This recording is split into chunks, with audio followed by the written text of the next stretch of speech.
Сәлеметсіздер ме оқушылар? Қазақ тілі сабағына қош келдіңіздер. Балалар, бөлімнің тақырыбы кәсіп пен еңбек, болашақ мамандықтары деп аталады. Ал тілдік білім, лексика, сөздік қор және сөздік құрам.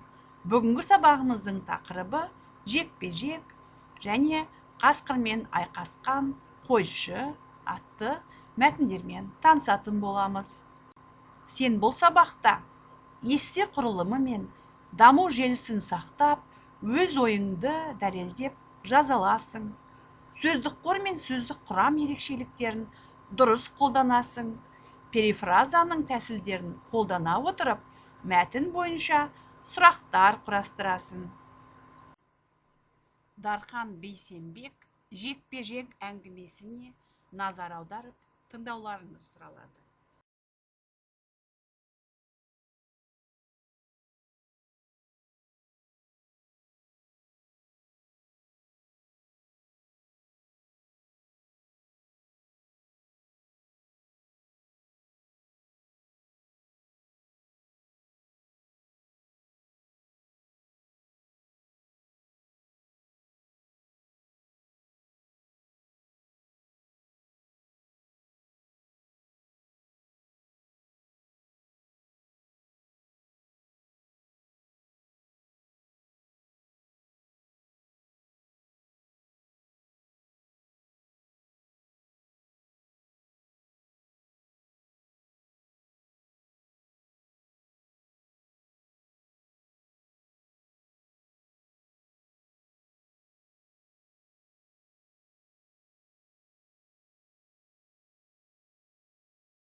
Ендеше жекпе-жек мәтіні бойынша мынандай талқылауға арналған сұрақтар беріліп отыр.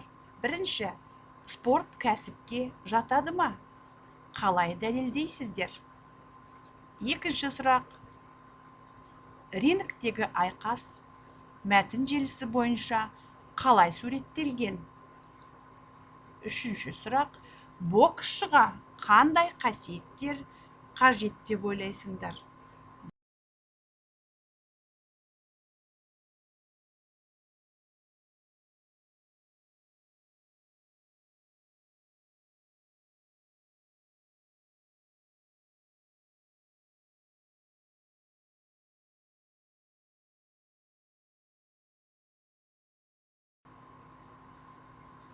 Спорт кәсіпке жатады ма дейді. Менің ойымша спорт кәсіпке жатады. Себебі қазіргі таңда дене шынықтыру мен спорт мамандығының танымалдығы артып келеді. Спортта жетістіктерге жетіп, өзіңнің отбасыңа, қоғамға пайдаңды әбден тигізуге болады. Рингтегі айқас қалай суреттелген? Рингтегі болған айқас мәтін желісінде өте тартымды суреттелген. Екі боксшының да осал еместігі байқалады. Екеуінің де айқас кезіндегі тактикасы, ойланып жасалғаны әңгіме желісінде ерекше сезіледі. Боксшыға қандай қасиеттер қажет деп ойлайсыздар? Рингке шығатын әрбір спортшы жеңіс бар жерде жеңіліс бар екендігін есте сақтауы қажет. Ең алдымен төзімділік, сабырлылық, мықтылық қажет деп ойлаймын. Біздің келесі мәтініміз қасқырмен айқасқан қойшы деп аталады. Қараңғыда көздері шоқтай жылтыраған қасқырлар оқтай зулап келіп, отардың ішіне қойып кетті. Сойылын көтере ұмтылған қоспан алдын бөгей алмай қуа шапты.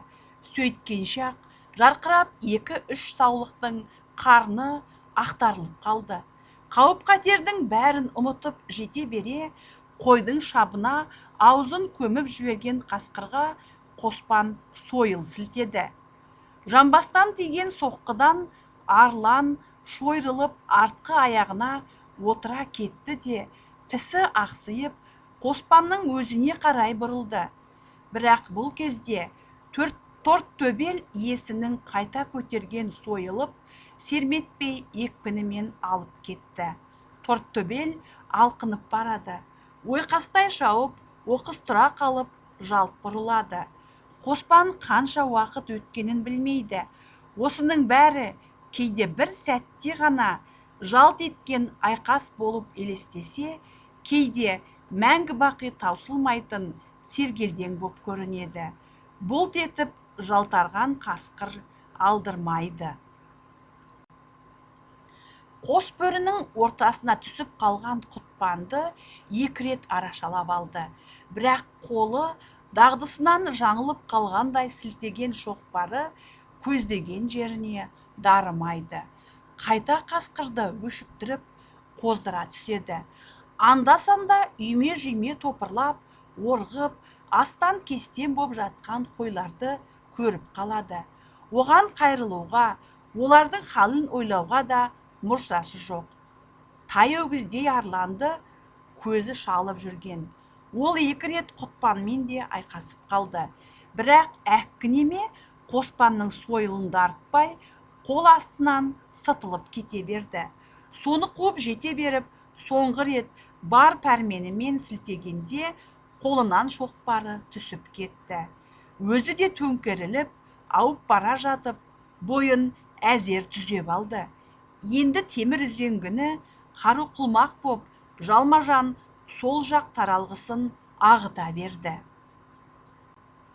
Осы кезде Тортөбел ыршып түсті. Қоспанды аударып кете жаздады. Ат бауырынан бір нәрсе қылаң кетті. Тортөбел ыршып, аспанға атылып, шыңғыра кісінеді.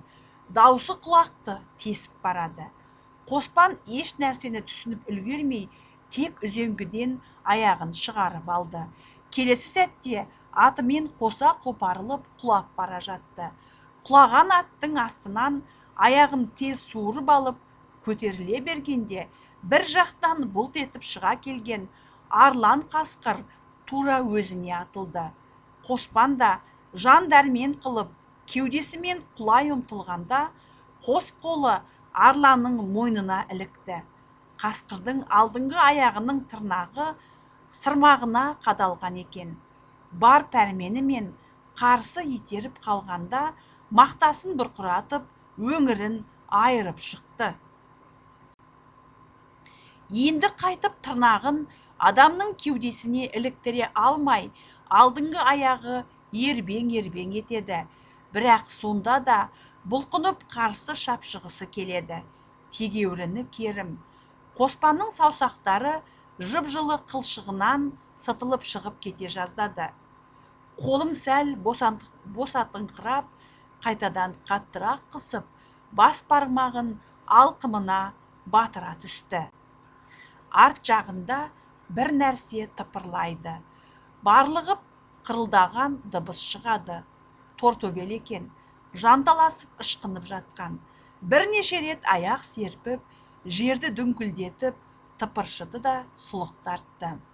Анда-санда тұяғымен құмды тырнаған дыбысы естіледі.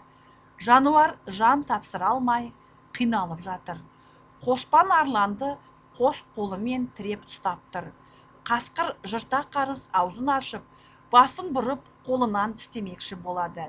Бірақ жете алмайды. Сала құлаш тілінің сілекейі жеңіне тиеді.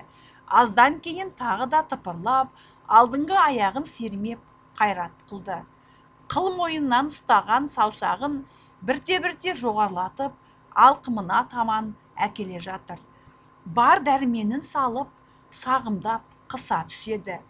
Жұқа терінің ар жағынан мойын омыртқасының тастай қыры бармағына батып барады. Арланмен бір тізерлеп көтеріле берген қалпында ұстасып қалған. Енді түрегеліп кете алмады. Қасқыр артқы аяғына шіреніп, қайта-қайта талпынады. Серпіні қатты. Кішкене оқыс қимыл жасап, қозғалсақ, жығып кететін түрі бар. Екеуі бір орнынан міз бақпай тіресті де қалды. Осылай қанша тұрғанын өзі де білмейді. Тек қасқырдың әрекет қылуы азайып, әлсірей бастағанын сезеді. Танауына иттің есі сияқты күлімсі иіс келеді. Жыртқыштың бір жақ езуінен салақтап түскен тілі жыланның басындай қайқаң етеді. Орнынан көтеріліп, дәрмені азайған қасқырды итеріп тастайын деп еді, қанша талпынса да қозғала алмады. Алдыңғы жағынан зіл қара тастай басып тұрған қасқыр денесін сол жүрелеген күйі жерге шегелеп тастаған. Бас бармағы жыртқыштың кеңірдегіне кіре түсті. Қаттырақ мытып жіберейін десе, білегінен жан кетіп қалған. Қолын қозғалта алмайды. Арланның тілі салақтап түсіп кетті. Бүкіл денесі ышқына тартылып, серейген күйі тіп-тіке тұр. Қоспанның уысындағы мойын терісінің жылуы кетіп барады. Енді итеріп тастамақ боп ұмтылып көріп еді, бір мүшесі қозғалмайды. Екі қолы ағаштай боп сіңірі тартылып, өлі қасқырмен бір тізерлеп ұстасқан қалпында сол орында тапжылмай сіресті де қалды.